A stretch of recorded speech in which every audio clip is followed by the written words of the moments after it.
Sur ce chantier de 6 hectares, ce bâtiment sorti de terre est pratiquement terminé et le futur QG des gendarmes. C'est ici que les 140 hommes du groupement du Val d'Oise vont emménager au premier trimestre 2013. Jusqu'à présent, les gendarmes étaient à l'étroit répartis sur 2 sites à Pontoise. Ils vont bénéficier de locaux plus spacieux et mieux adaptés à leur mission. Pour la brigade de prévention des délinquances juvéniles, une salle Mélanie qui est réservée à l'audition des mineurs victimes d'agressions sexuelles, des cellules de garde à vue et des salles d'audition en nombre suffisant, des locaux permettant d'effectuer les analyses et le travail de police technique et scientifique dans des conditions optimales, ainsi qu'une salle de gestion de crise avec un centre opérationnel qui bénéficiera des dernières technologies. 10 cellules contre 2 actuellement, des salles d'audition, un poste de commandement ainsi qu'une salle de crise.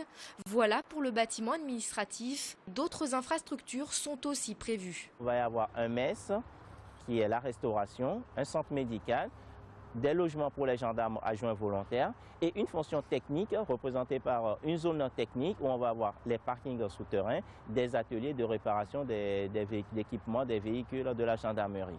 Coût total du chantier, 34 millions d'euros entièrement financés par l'État. Mais le quartier Lange ne va pas seulement accueillir les hommes du groupement du Val d'Oise. Derrière ces barrières, ouvrira d'ici l'été 2014 le futur pôle judiciaire de la gendarmerie. Actuellement basé à Rosny-sous-Bois, il est composé de 2 services. Le STR-JD, le service technique de recherche judiciaire et de documentation, et l'IRCGN, l'Institut de recherche criminelle.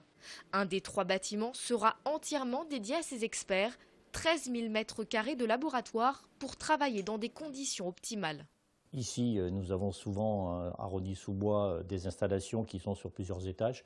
L'avantage de Pontoise, c'est qu'on pourra avoir sur un même plateau les salles qui sont nécessaires pour la préparation des objets analysés, les salles pour faire subir à ces supports les examens nécessaires, et puis derrière, un bureau dans lequel l'expert pourra travailler dans les meilleures conditions pour exploiter les résultats et rédiger son rapport d'expertise. 2 entités de l'IRCGN, soit une quarantaine d'hommes, sont installés ici dans ce bâtiment depuis 2005. L'arrivée des 550 hommes va donc permettre au pôle judiciaire d'être regroupé sur un seul et même site.